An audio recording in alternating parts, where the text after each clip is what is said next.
Hello everyone, your most welcome to your channel. This is Ashif Ali. बच्चों, आज की class में हमारा इस सैम्पल पेपर का थर्ड पार्ट कंप्लीट होगा, जिसमें मैं आपको क्वेश्चन नंबर 25 से लेकर 34 तक जितने भी क्वेश्चन है सारे कंप्लीट करवाने वाला हूं। वीडियो शुरू करने से पहले बस एक छोटी सी बात कहना चाहूँगा। हमारे प्रमोद जी हैं, दीपांशु जी हैं, मोनिका जी हैं और शिवानगी जी हैं। इन सभी बच्चों को थैंक यू सो मच। बड़े प्यारे प्यारे कमेंट्स करते हैं ये लोग वीडियो देखकर और मुझे काफ़ी अच्छा लगता है। Thank you Pramod, thank you so much. तो चलिए शुरू करते हैं अपनी आज की क्लास को। तो पहले क्वेश्चन रीड कर लेते हैं। क्वेश्चन नंबर 25, 3 पार्टनर हैं, एक शेयरिंग प्रॉफिट रेशियो का बताया 3:1। 31 March 2008 there balance sheet stood as under. Balance sheet given है। बैलेंस शीट में सिर्फ मेरे को लायबिलिटी साइड जनरल रिजर्व काम की चीज नजर आ रही है, जो तीनों पार्टनर में डिस्ट्रीब्यूट की जाएगी। उसके अलावा बताया है, ये पता चला कि Z की डेथ हो जाती है 31 मई 2008 को। इट मींस ये कौन से चैप्टर से बिलोंग करता है क्वेश्चन? चैप्टर नंबर डेथ, मतलब चैप्टर डेथ से। अब यहाँ पर क्या है, साल की शुरुआत होती है 1 अप्रैल 2018 को, खत्म होगा 31 मार्च 2019 को। Z की जो डेथ हुई है लगभग यहाँ 31 मई 2018 में Z की हो गई डेथ। तो शुरू होने से कितने महीने के बाद डेथ हुई? अप्रैल में साल शुरू हुआ, अप्रैल मई 2 महीने के पूरे बाद हो गई है Z की डेथ आफ्टर 2 मंथ। मतलब अब जो भी चीजें Z को दी जाएंगी वो सिर्फ 2 मंथ के अकॉर्डिंग कैलकुलेट करके दी जाएंगी। सबसे पहला पॉइंट आता है इसमें, goodwill was valued at 3 year purchase of the average profit of the last 5 year which were 2003 का 40, 4 का 40, 2005 का 30, 2006 का 40, 2007 का 50। तो जैसे कि मैंने इसमें पहला पॉइंट रीड करा, आगे के बाद में रीड करेंगे और देखेंगे उस हिसाब से क्वेश्चन किस तरीके से सॉल्व करना है। बट मैं पहले पॉइंट के अकॉर्डिंग यहाँ पर गुडविल को कैलकुलेट कर लेता हूँ। तो आइए बच्चों देखते हैं गुडविल।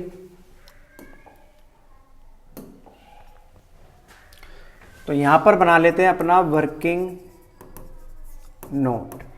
तो गुडविल कैलकुलेट करने के लिए आपको पता ही है, एवरेज प्रॉफिट सबसे पहले कैलकुलेट करना होता है। एवरेज प्रॉफिट के लिए पिछले 5 सालों का प्रॉफिट हमें गिवन है, तो उन्हीं प्रॉफिट्स को यहां पर लिख लेंगे। पहला है 40, फिर दोबारा से 40, फिर 30,000, फिर 40,000, फिर 50,000। और ये पिछले 5 सालों का प्रॉफिट हमें डिवाइड करना होगा 5 से। तो 4 4 8, 4 तिया 12, 12 और 3 होता है हमारा 15, 1.5 लाख, 50,000। तो ये हो जाएगा टोटल 2 लाख। अब इस 2 लाख को डिवाइड करेंगे 5 से एवरेज प्रॉफिट कैलकुलेट करने के लिए। तो 5 चौक 20, 40,000। तो गुडविल का फॉर्मूला होता है बच्चों, goodwill is equals to average profit multiply number of year purchase. तो एवरेज प्रॉफिट है 40,000 multiply number of year purchase कितना आता है? नंबर ऑफ ईयर परचेज आता है, यहां पर गिवन है 3 ईयर। देख सकते हो आप 3 year number of year purchase है, तो मल्टीप्लाई बाय 3। तो 4 तिया 12, टोटल हो गया यहां पर 1,20,000। अब इसमें से Z का कितना हिस्सा है वो देखना पड़ेगा। तो Z, इनका रेशियो कितना बताया क्वेश्चन के अंदर? क्वेश्चन में रेशियो बता रखा है 3:2:1। XYZ का रेशियो है, XYZ का रेशियो है 3:2:1। डेथ हुई है Z की, तो Z का शेयर ऑफ गुडविल निकालते हैं। तो 1,20,000 मल्टीप्लाई बाय 1 और टोटल करेंगे इसका 3, 2, 5 और 1 6। 6 से इसको डिवाइड करा, कितना आ गया? 6 दूनी 12, 20,000 रुपये। अभी 20,000 ऐसे तो लेकर जाएगा नहीं, देगा इनको कौन कौन? X देगा। तो X के हिस्से में कितना आएगा 20,000 का? तो 20,000 इंटू 3/5, 5 चौक 20, 4,000 इंटू 3, 12,000 देगा X और Y देगा सर 20,000 का। कैलकुलेट करेंगे 2/5 करके, 5 चौक 20, 4 दूनी 8,000 का आ गया जो Y देगा। क्लियर है बच्चों मेरा पॉइंट यहां तक? ठीक है। अब इनकी पोस्टिंग वगैरह शुरू करेंगे जब हमारे सामने कैपिटल अकाउंट आएगा इसका। अभी आते हैं नेक्स्ट पॉइंट पर। इसके अलावा जो पॉइंट गिवन है, बोला है मशीनरी की वैल्यू हो गई 70, पेटेंट की 20,000, बिल्डिंग की 66,000। तो पहले कितनी थी मशीनरी की वैल्यू? 36,000। हुई कितनी? 70,000, यानी कि 34,000 का फायदा। तो हम कहां पर दिखाते हैं? रिवैल्यूएशन अकाउंट में। तो किस तरीके से दिखाएंगे? By machinery account 34,000। इसके अलावा और कोई फायदा हुआ? हाँ, पेटेंट में 20,000 हो गया है, पहले कितना था 15। तो अभी इसमें भी फ़ायदा तो यहाँ पर लिखा जाएगा पेटेंट अकाउंट 5,000 का फ़ायदा। लास्ट इसी के अंदर आ रहा है बिल्डिंग, 66,000 गिवन है और बिल्डिंग यहाँ पर है हमारे पास 75,000। तो अगर आप देखोगे दोनों का डिफरेंस तो आएगा ये 9,000। तो आप इसको दिखाओगे टू बिल्डिंग अकाउंट 9,000। टोटल करते हैं इसका, टोटल करने पर क्या आता है, तो 34 और 5 39,000, ये भी हमारा सेम 39,000। अब 39,000 में से 9,000 को माइनस करेंगे तो कितना बचा 30,000। अब इसमें देखते हैं टू प्रॉफिट ट्रांसफर्ड टू, तीनों पार्टनर्स के बीच में इसको डिस्ट्रीब्यूट करा जाएगा एक्स वाई और जेड के बीच में। तो 30,000 को जब डिस्ट्रीब्यूट करेंगे तो देखेंगे एक्स का हिस्सा कितना आया 30,000 मल्टीप्लाई। अब प्रॉफिट शेयरिंग रेशियो आपके सामने है 3:1। तो 3 डिवाइडेड बाई 6, 6 5 जा 30, 5 दिया 15, एक्स के हिस्से में आ गया 15। सेम वाई का निकालेंगे तो 5 दूनी 10,000 यहाँ और जेड के हिस्से में आ जाएगा 5 एकम 5।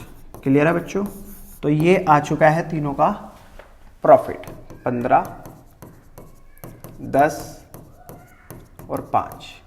चलिए यहाँ तक जैसे ही काम कंप्लीट हुआ, इसके बाद हमें बनाना है, मैंने फॉर्मेट तो आपके सामने बना ही रखे हैं, तो जेड कैपिटल अकाउंट।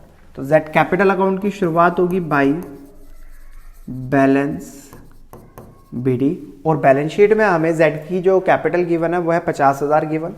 तो एज इट इज उतार दिया जाएगा इसको 50,000। अभी देखते हैं जेड को कितना प्रॉफिट मिला यहाँ पर 5,000, तो इसको भी लिख दो बाई रिवैल्यूएशन अकाउंट 5,000 का इसका प्रॉफिट। इसके अलावा हमने क्या कैलकुलेट किया था, हमने कैलकुलेट किया था सर गुडविल का अमाउंट। तो गुडविल में जेड को मिलने चाहिए थे टोटल 20,000 और 12,000 उसमें से एक्स देता और 8,000 वाई। तो इनको कैपिटल के नाम से दिखा देंगे by x capital account, Z की कैपिटल में 12,000 एक्स से आए और बाई वाई कैपिटल अकाउंट और 8,000 आए वाई से। अभी इसको और क्या चाहिए, प्रॉफिट का हिस्सा। तो प्रॉफिट कितना रहा है सर वो चेक करना पड़ेगा। और एक पॉइंट और देखा था मैंने क्वेश्चन में, जनरल रिजर्व। तो जनरल रिजर्व 24,000 है टोटल, जिसमें से जेड के हिस्से में 24,000 में से कितना अमाउंट आना चाहिए 24,000 मल्टीप्लाई 1/6, 1/6, 6 1 जा 6, 6 4 जा 24।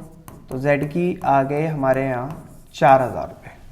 तो दिखा देते हैं यहाँ पर बाई जनरल रिजर्व अकाउंट 4,000। ठीक है जी। P&L सस्पेंस अकाउंट में कितना अमाउंट आना चाहिए, तो यहाँ पर कोई इंफॉर्मेशन गिवन है, हाँ बिल्कुल है। तो इन्होंने बोला सी पॉइंट में for the purpose of calculating Z share of profit until the date of death, जिस दिन जेड की हुई डेथ उस दिन तक हम यहाँ पर कैलकुलेट करेंगे उसका profit. Agreed the same be calculated based on the average profit of last 2 year.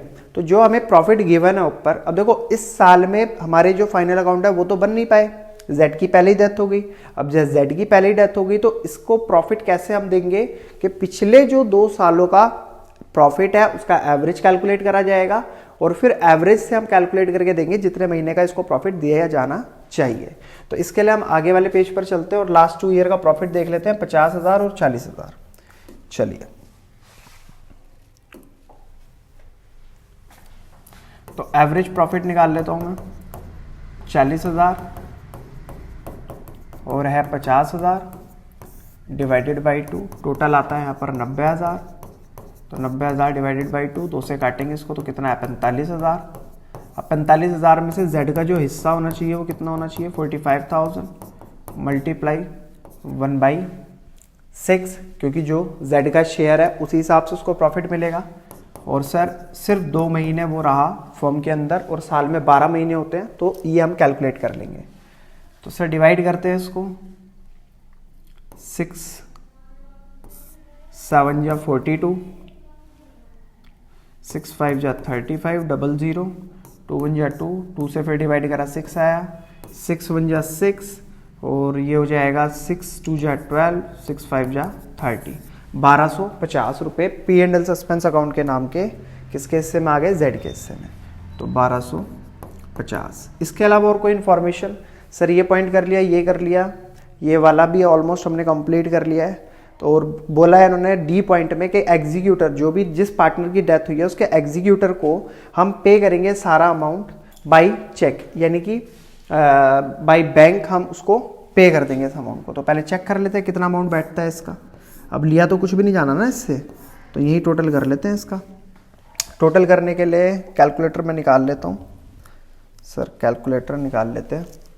चलिए 50,000 5,000 कितना हो गया, 55,000 प्लस 12,000 प्लस 8,000 प्लस 1250 प्लस 4,000, 80,250। तो यहाँ पर लिखते हैं 80,250 और 80,250। अब ये पेमेंट क्या है, ये बैलेंस तो दिखाया नहीं जाएगा क्योंकि तो डेथ हो गई इसकी, फॉर्म से इसको बिल्कुल अब जो है कोई वास्ता ही नहीं है इसका। तो टू जेड एग्जीक्यूटर इसको पेमेंट करी जाएगी, to executor account.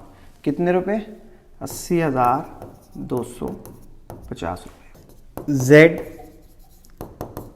Capital account debit, क्यों डेबिट क्यों किया, क्योंकि सर जेड के कैपिटल अकाउंट में डेबिट साइड लिखा हुआ है, क्या, टू जेड एग्जीक्यूटर अकाउंट, और इसका अमाउंट आया 80,250, 80,250।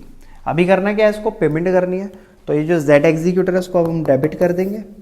तो Z executor account debit to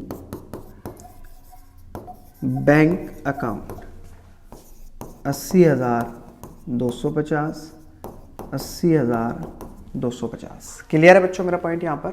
तो आई होप क्वेश्चन नंबर 25 आपको बढ़िया तरीके से समझ आया होगा। क्वेश्चन में यही चीज़ बोली थी और इसके अलावा कुछ बोला भी नहीं है। देखो जेड का कैपिटल अकाउंट बनाना था वो हमने बना दिया, और क्या बताया था, जर्नल एंट्री पास करनी थी वो भी हमने कर दी, और रियलाइजेशन तो हमें बनाना ही पड़ता क्योंकि जेड का हमें ये पता कर रहा है ना कि इस साल में जो फ़ायदा हुआ नुकसान हुआ उसमें से जेड का कितना हिस्सा है। तो चलते हैं क्वेश्चन नंबर 26 की तरफ। क्वेश्चन नंबर 26 में क्या बोला है, इसमें कहा है बच्चों 1 June 2022 Y limited 6,000 debenture 12% debenture issue करता है, 100 रुपये का एक है, पार पे इशू करा जाता है, रिडीम करा जाएगा उसको प्रीमियम पे 7% eight end of 3rd year, 3 साल के बाद इसको ये रिडीम कर लेंगे। तो सबसे पहले देखते हैं कि इन्होंने कितने रुपए के डिबेंचर इशू करे।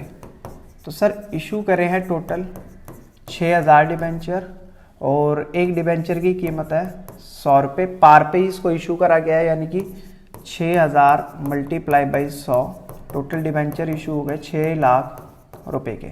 और जो डिबेंचर हैं वो कौन सा डिबेंचर हैं, 12% डिबेंचर, ठीक है। रिडीम करने हैं कब, आफ्टर 3 ईयर।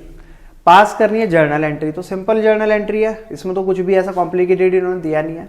और एक पॉइंट और बोल दिया इन्होंने स्पेशली, राइट ऑफ कर देना loss on issue of debenture, also prepare loss on issue of debenture account. तो चिंता की बात नहीं है, जर्नल का भी फॉर्मेट और loss on issue of debenture account का भी फॉर्मेट मैंने ऑलरेडी यहाँ बनाया हुआ है, सिर्फ एंट्री पास करनी है।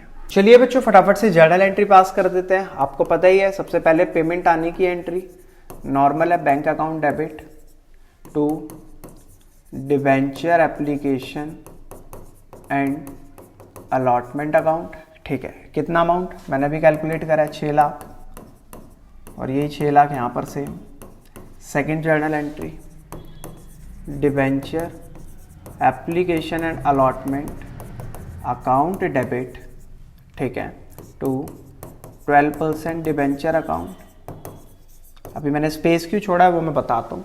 इसलिए छोड़ा है बच्चों क्योंकि आफ्टर 3 ईयर ये रिडीम करेंगे इसको प्रीमियम पे करके, यानी कि ये कंपनी के लिए एक तरीके का लॉस होता है। तो पहले यहाँ दिखा देते हैं, to premium on redemption of debenture account. और जब जब ऐसा लिखा जाता है तो डेबिट साइड में क्या मैंने बताया आपको, इस पॉइंट को तो याद ही रखना है आपको, क्या आता है, loss on issue of debenture account. तो ये अमाउंट तो पता है कि 6 लाख एज इट इज आ जाना है, 6 लाख, क्योंकि भैया इसमें तो कोई चेंज ही नहीं है, 12% डिबेंचर में भी 6 लाख एज इट इज। मुद्दे की बात यह है कि सर इन डिबेंचर्स पे कितना प्रीमियम कंपनी पे कर रही है। तो 100 का 7% 7 रुपये आता है, 6 सत्ते 42, 42,000 यहाँ पर प्रीमियम पे करा जा रहा है। तो 42,000 आ गया यहाँ, 42,000 आ गया यहाँ। अब जैसे ही ये काम मेरा कंप्लीट होता है, मैं आता हूँ सीधा loss on issue of debenture account पर। अब जैसे कि मैंने आपको बताया था कि ये बच्चों कंपनी के लिए एक लॉस है, और लॉस कंपनी 2 चीज़ों से राइट ऑफ करती है। पहले अगर सिक्योरिटी प्रीमियम का अमाउंट पड़ा है तो उसको दिखाएगी, इन केस अगर वो नहीं है या बच जाता है तो स्टेटमेंट ऑफ P&L से। तो यहाँ पर PR का कोई अमाउंट है ही नहीं, क्योंकि कंपनी ने ये जो इशू करे हैं वो पार पे इशू करे हैं। तो इसका मतलब मुझे दिखाना पड़ेगा statement of P&L account 42,000, total करा 42,000, ठीक है। राइट ऑफ करने के लिए 42,000, और इस 42,000 को लिखने के बाद आपको क्या दिखाना पड़ेगा, ये जो लॉस है वो किसका है, प्रीमियम ऑन रिडम्पशन। तो to premium on redemption of debenture account. तो ये आ गया हमारा बैलेंस। आई होप क्वेश्चन बढ़िया तरीके से समझ आया होगा। अब चलते देखो, ये सीरीज तो मतलब 6 नंबर 3 नंबर 4 नंबर ये वाले क्वेश्चन तो हो गए। पार्ट बी अब देखने वाले हम, और सीरीज वाइज को देखेंगे और सॉल्व करते हुए चलेंगे। सबसे पहला क्वेश्चन पार्ट बी का question number 27, when bad position of the business is tried to be depicted as good. अगर बिजनेस की कंडीशन सही नहीं है और हम उसको सही दिखा रहे हैं तो इसको किस नाम से पहचानते हैं। तो ये तो आपका 11th का क्वेश्चन है, हमने पढ़ा था वहां पर विंडो ड्रेसिंग। इस पॉइंट को हम क्या कहते हैं कि अगर एक्चुअल में पोजीशन सही नहीं है और हम उसको सही दिखाने की कोशिश कर रहे हैं तो वो विंडो ड्रेसिंग है। इसी का ये और पार्ट आता है, financial statement are prepared on certain basic assumption. देखो फाइनेंशियल स्टेटमेंट कुछ अजम्पशन पर हम बनाते हैं, प्रिपेयर करते हैं, तो उसको हम क्या कहते हैं सर, वो होती है पॉस्टुलेट्स। जो अजम्पशन हम लगाते हैं, जैसे प्रोविजन फॉर डाउटफुल डेप्ट हो गए, प्रोविजन फॉर डेप्रिसिएशन हो गया, सब क्या है, ये अजम्पशन है, जिससे कि एक तरीके से एक करेक्ट फिगर हमारे पास निकल कर आ जाए। फाइनेंशियल स्टेटमेंट बनाने पर हमें पता लग जाए कि हमारी कंपनी की एक्चुअल पोजीशन क्या है, वो सही प्रॉफिट हमें शो कराए। नेक्स्ट क्वेश्चन नंबर 28 आता है बच्चों, वर्किंग कैपिटल है 30,000, करंट रेशियो 3:1, करंट लायबिलिटी पता करनी है। तो सिंपल क्वेश्चन है, इसमें कुछ मुश्किल नहीं लग रहा। बाकी क्वेश्चन नंबर 28 करने के बाद पता लगेगा। करंट रेशियो बता रखा है, करंट एसेट अपॉन में करंट लायबिलिटी, जो दे रखा है उसको ही पकड़ो। मैंने बोला है जो दे रखा है हमेशा उसको पकड़ो। अब करंट रेशियो कितना दे रखा है, 3:1, तो आपको 3 ऊपर 1 नीचे। करंट एसेट ना ही पता है और ना ही करंट लायबिलिटी, क्रॉस मल्टीप्लाई करेंगे तो ये होगी 3 current liability is equals to current asset. इसको मान लो इक्वेशन फर्स्ट। सवाल में बताया वर्किंग कैपिटल, तो वर्किंग कैपिटल का फॉर्मूला होता है बच्चों current asset minus current liability. ये कितनी दे रखी है, करंट वर्किंग कैपिटल गिवन है 30,000, तो 30,000 इज इक्वल्स टू, अब मैं करंट एसेट की जगह क्या रख सकता हूँ, करंट लायबिलिटी, क्योंकि करंट एसेट इक्वल है करंट 3 करंट लायबिलिटी के। तो 3 current liability minus current liability, minus करेंगे तो बच्चों क्या आएगा, 2 करंट लायबिलिटी। अब मल्टीप्लाई में 2 इधर आकर हो जाएगा डिवाइड में, तो 30,000 divided by 2 is equals to current liability. 2 से इसको डिवाइड करा कितना आ गया, 15,000 is equals to current liability. ठीक है, करंट लायबिलिटी आ गई 15,000। अभी चेक, अच्छा करंट लायबिलिटी तो पता करनी थी, हाँ करंट लायबिलिटी विल बी क्या होगी, तो सर वो होगी 15,000। चलिए सर ये समझ आ गई बात। क्वेश्चन नंबर 29 पर आते हैं। इन्होंने बोला है paid 5 lakh to acquire share in नेलीगेयर इंडस्ट्रीज। ठीक है, 5 लाख रुपए देकर नेलीगेयर इंडस्ट्री के यहाँ पर शेयर परचेज करे गए हैं और received a dividend of ₹30,000 after acquisition. This transaction will result in, अब ये ट्रांजैक्शन इनमें से किसके अंदर आ सकती है, cash outflow from financing activity या cash outflow from investing activity. तो भाई देखो सीधी सी बात है, अगर इन्होंने शेयर परचेज करे हैं किसी अनदर कंपनी के, तो वो मेरे हिसाब से cash outflow from investing activity का पार्ट होना चाहिए, क्योंकि यही हो सकता है और तो कुछ होगा नहीं, क्योंकि 30,000 रुपये तो डिविडेंड वापस आ गया ना, तो बचा कितना 470, और इसके अलावा कोई ऑप्शन भी नहीं है। आप देखोगे 5 लाख का तो कोई ऑप्शन ही नहीं है। So option B is correct. मेरे हिसाब से। हाँ, और यही है वैसे आंसर इसका। और पार्ट देखते हैं। जीएससी लिमिटेड परचेज करते हैं एक मशीनरी 10 लाख रुपए, issuing a cheque 2.5 lakh and 10% debenture 7.5 lakh. In the cash flow statement the transaction will be shown as. अब भैया इन्होंने परचेज कर ली मशीनरी, मशीनरी एक एसेट है जिसको 10 लाख में इन्होंने परचेज करा है, चेक दिया 2.5 लाख रुपए का और 10% डिबेंचर दिए इन्होंने 7.5 लाख रुपए के।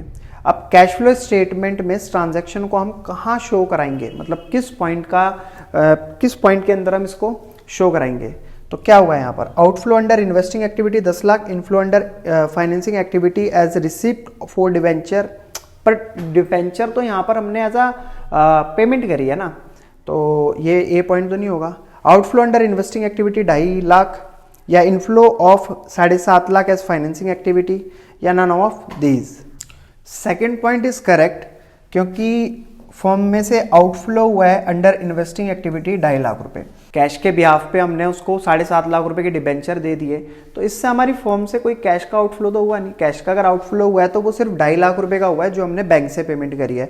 तो इस पॉइंट को आउटफ्लो अंडर इन्वेस्टिंग एक्टिविटी, और इन्वेस्टमेंट तो है ही, सीधी सी बात है, हम मशीन परचेज कर रहे हैं तो ये इन्वेस्टमेंट ही होगी एक तरीके से। अब यहाँ पर इसका ऑप्शन क्या है, A option is correct, only option second. Clear है बच्चों।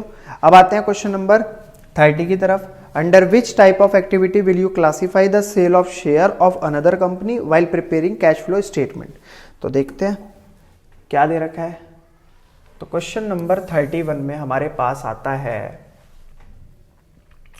Financing activity, investing and financing activity, operating activity या इन्वेस्टिंग एक्टिविटी। एक बार क्वेश्चन को दोबारा देख लेते हैं, क्या था क्वेश्चन। क्वेश्चन में था under which type of activity will you classify the cell.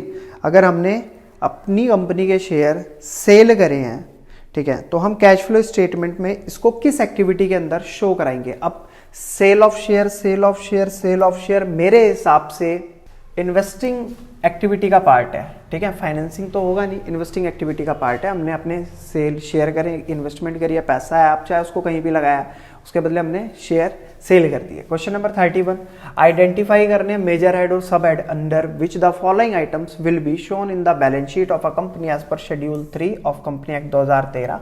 Patent. अब पेटेंट क्या है, पेटेंट, पेटेंट होते तो हमारे नॉन करेंट एसेट है, और क्योंकि ये इंटेंजिबल एसेट है तो इसका सब हेड इंटेंजिबल एसेट माना जाएगा। सेकंड पॉइंट आता है इसके अंदर ही, patent being developed by the company. तो मैं सेकंड पॉइंट लिख देता हूँ, इसके लिए स्पेस छोड़ देते हैं। तो ये भी एक नॉन करेंट एसेट है और इसको दिखा सकते हैं हम एसेट अंडर डेवलपमेंट, डेवलपमेंट या अंडर प्रोग्रेस, आप ऐसा भी कह सकते हैं। नेक्स्ट पॉइंट आता है बच्चों current maturity of long term डेप्ट। तो लॉन्ग टर्म डेप्ट की करेंटली मैच्योरिटी, तो हम उसको बोलेंगे थर्ड पॉइंट को, सर एक ये करंट लायबिलिटी है और ये किस में आ सकती है, लॉन्ग बोरोइंग, ठीक है। थर्ड पॉइंट भी क्लियर। फोर्थ पर आते हैं कंप्यूटर एंड रिलेटेड इक्विपमेंट। अब ये तो क्या है, हमारी एसेट है, तो इसको हम दिखाएंगे यहाँ पर फोर्थ पॉइंट को नॉन करेंट एसेट और प्रॉपर्टी प्लांट एंड इक्विपमेंट, ठीक है। जिसने रेशनलाइज चैप्टर का बुक का फर्स्ट चैप्टर अगर अच्छे से पढ़ रखा होगा, उसमें सबकी क्लासिफिकेशन है यहाँ पर, आपको वहाँ सब चीज़ मिल जाएगी।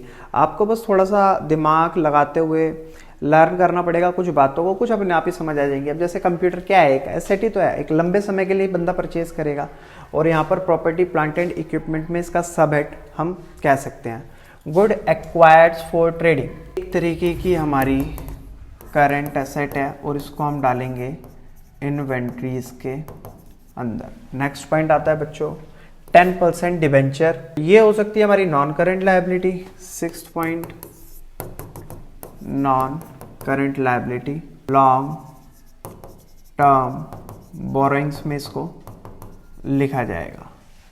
और debenture with maturity period in current finance period, तो इसको लिखा जा सकता है 6-7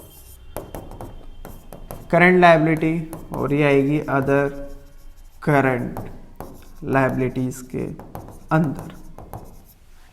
चलिए क्वेश्चन नंबर 31 भी हमारा पूरी तरीके से कंप्लीट है। अब इसके बाद चलते हैं क्वेश्चन नंबर 32 की तरफ, जिसमें बोला है from the following particular determine the closing debtor. यहाँ पर निकालना है हमें क्लोजिंग डेटर, और इन्फॉर्मेशन क्या गिवन है, total revenue from operation given है 24 lakh, cash revenue from operation given है 4,60,000, revenue from operation return given है out of credit revenue from operation 20,000, ठीक है। ट्रेड रिसीवेबल टर्नओवर रेशियो में गिवन है 6 times.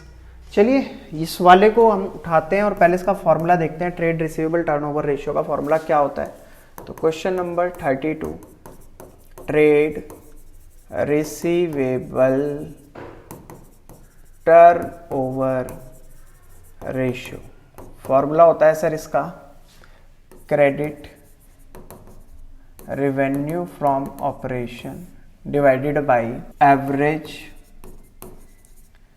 Trade receivable turnover ratio, ठीक है जी। ये होता है इसका फॉर्मूला। तो सबसे पहले हमें क्या निकालना पड़ेगा, जो भी उधार में हमारा ट्रेड रिसीवेबल टर्नओवर रेशियो है उसको कैलकुलेट करना पड़ेगा। तो उसके लिए क्या दे रखा है हमने, तो बच्चों सबसे पहला काम है यहाँ पर credit revenue from operation calculate करना। तो उसके लिए मेरे को पहले ये देखना पड़ेगा total revenue from operation. Total revenue from operation is equals to जो भी कैश में रेवेन्यू जनरेट हुआ है माइनस करा जाएगा इसके अंदर से क्या, जो रिटर्न करा गया है, ठीक है, जो भी रिटर्न करा गया है उसको, और फिर ऐड करा जाएगा इसके अंदर, क्या ऐड करा जाएगा, cash revenue from credit revenue from operation. तो तभी तो मिलाकर ये हमारा बनेगा रेवेन्यू फ्रॉम ऑपरेशन। अब टोटल रेवेन्यू फ्रॉम ऑपरेशन कितना बताया उन्होंने, 24 lakh. 24 lakh as it is. Cash में कितना रेवेन्यू जनरेट हुआ है, सब क्वेश्चन के अंदर बताया 4,60,000। 4,60,000 माइनस हुआ है रिटर्न 20,000 का, और ये तो हम निकाल ही रहे हैं क्रेडिट रेवेन्यू फ्रॉम ऑपरेशन। अब ये सारी चीज़ें यहाँ पर पॉजिटिव में धराकर हो जाएंगी नेगेटिव, तो आप क्या लिख सकते हो इसको, 24 माइनस 4,60,000 और plus 20,000 is equals to credit revenue from operation. Calculator से यूज़ करते हैं, कैलकुलेटर को यूज़ करते हैं और देखते हैं क्या आता है इसमें से। 4,60 और इसमें से माइनस करा जाएगा 24 लाख, 1 10 100,000 10,000 लाख 10 लाख माइनस 4,60,000 और माइनस 20,000, तो ये आ गया बच्चों 19,20,000। 19,20,000 क्या है, क्रेडिट रेवेन्यू फ्रॉम ऑपरेशन। जैसे ही ये आया तो मैंने सीधा फॉर्मूले के अंदर इसको पुट करके अपना क्या कैलकुलेट कर सकता हूँ, ट्रेड रिसीवेबल टर्नओवर रेशियो, जो क्वेश्चन के हिसाब से आएगा। अब average trade receivable turnover ratio question में क्या गिवन है, गिवन है 6 टाइम्स। तो इधर लिख लेते हैं हम 6 is equals to credit revenue from operation आया अभी हमारे पास 19,20,000 और नीचे क्या लिखा हुआ है, average trade receivable turnover ratio. तो देखेंगे इसको, अभी इसका भी फॉर्मूला रखेंगे, बट अभी क्या है डिवाइड में इधर आएगा तो मल्टीप्लाई में हो जाएगा। तो average trade receivable turnover ratio is equals to 19,20,000 multiply में 6 इधर आकर डिवाइड में हो जाएगा। तो 19,20,000 को 1 10 100,000 10,000 लाख 10 लाख डिवाइड करेंगे हम किससे, 6 से, तो कितना आ गया 3,20,000। 3,20,000 तो average trade receivable turnover ratio 3,20,000। अब लगाते हैं इसका फॉर्मूला जो हमने पढ़ा है कि sir average trade receivable ratio कैसे निकाला जाता है। Average trade receivable ratio calculate करने के लिए opening debtor plus closing debtor को ऐड करा जाता है opening trade receivable plus closing trade receivable और डिवाइड करा जाता है 2 से। चलिए जी, एवरेज ट्रेड रिसीवेबल रेशियो आ जाएगा, लेकिन ये तो हमारे पास पहले से ही है 3,20,000, तो लिखते हैं यहाँ पर 3,20,000 इज इक्वल्स टू ओपनिंग कितना डेटर, ओपनिंग डेटर कितना गिवन है क्वेश्चन के अंदर 2.5 लाख, तो ओपनिंग डेटर की जगह 2.5 lakh plus closing debtor plus और क्या है opening bill receivable 14,000 plus 12,000 divided by 2। तो अगर हम देखें तो ये क्या है डिवाइड में 2, इधर आकर किस में हो जाएगा मल्टीप्लाई में, तो 3,20,000 मल्टीप्लाई बाई 2 तो ये हो जाएगा 6,40,000 इज इक्वल्स टू क्या है 2.5 lakh plus closing debtor 2.5 lakh plus closing debtor plus 14 और 12 को ऐड करा जाएगा तो ये बनेगा टोटल 26,000। अब 2.5 लाख और 26,000 को ऐड करेंगे तो ये आ जाएगा हमारे पास 2,76,000 और इधर प्लस का इधर आकर किसका हो जाएगा नेगेटिव का 2,76,000 is equals to closing debtor. काफ़ी अच्छा क्वेश्चन है, मज़ा आ रहा है इसको करने में। 6,40,000 में से 2,76,000 को माइनस करेंगे 2,76,000 को तो कितना आएगा 3,64,000 3,64,000 ये आ चुका है क्लोजिंग डेटर जो क्वेश्चन में पूछा गया था। यही पूछा था क्लोजिंग डेटर क्या है। आई होप बच्चों क्वेश्चन सही तरीके से आपको समझ आया होगा। मैं थोड़ा साइड भी हो जाता हूँ, आपको नोट डाउन करना आप कर सकते हैं। तो क्वेश्चन काफ़ी अच्छा था, मज़ा आया क्वेश्चन को करने में। क्वेश्चन नंबर 32 था ये हमारा 3 मार्क्स का, ठीक है। इस तरीके के क्वेश्चन काफ़ी अच्छे क्वेश्चन में काउंट होते हैं। अब चलते हैं आगे क्वेश्चन नंबर 33 की तरफ। तो क्या दे रखा है 33 में, तो 33 from the information is related to Harsh limited, company का नाम है। इसमें कुछ ये डिटेल्स गिवन है। अब करना क्या है इसके अंदर कॉमन साइज बैलेंस शीट बनानी है। तो चिंता की कोई बात नहीं है, फॉर्मेट आपके सामने ऑलरेडी है और मोस्टली मैंने चीज़ें फिल करी हुई हैं यहाँ पर। सीधा हमें आइटम्स देखने और यहाँ पर रखने हैं, ठीक है बच्चों। अब बैलेंस शीट का फॉर्मेट तो आपको भी पता है सबसे पहले क्या आता है। तो जैसे बैलेंस शीट हमें गिवन है उसी हिसाब से हम इसको करना शुरू करते हैं। चलिए सबसे पहले इसमें हेडिंग डालनी है आपको इक्विटी एंड लायबिलिटीज, ठीक है बच्चों। और इसके अंदर सबसे पहला हमें गिवन है equity share capital preference share capital. मैं दोनों को कंबाइन करके लिखूंगा क्योंकि ये आ जाएगा हमारा शेयर होल्डर फंड के अंदर। तो इक्विटी का कितना अमाउंट है 16 और 2 कितना हो गया बच्चों 18, मतलब इक्विटी और प्रेफरेंस को दोनों को ऐड करने पर।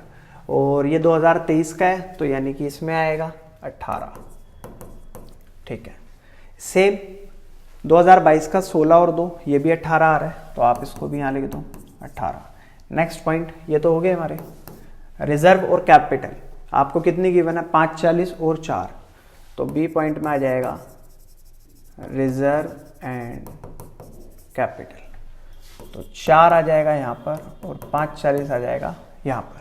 नेक्स्ट रिजर्व और सरप्लस भी हो गया, सॉरी सरप्लस है मैंने गलती से कैपिटल लिख दिया है, सरप्लस, ठीक है।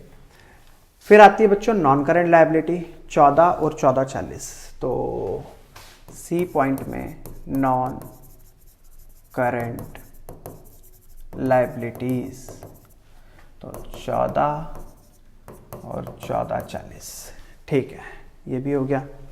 फिर आती है बात नॉन करेंट लायबिलिटी के बाद करेंट लायबिलिटी 4 और 720 करेंट लायबिलिटीज। कितना कितना दे रखा है, ये दे रखा है हमें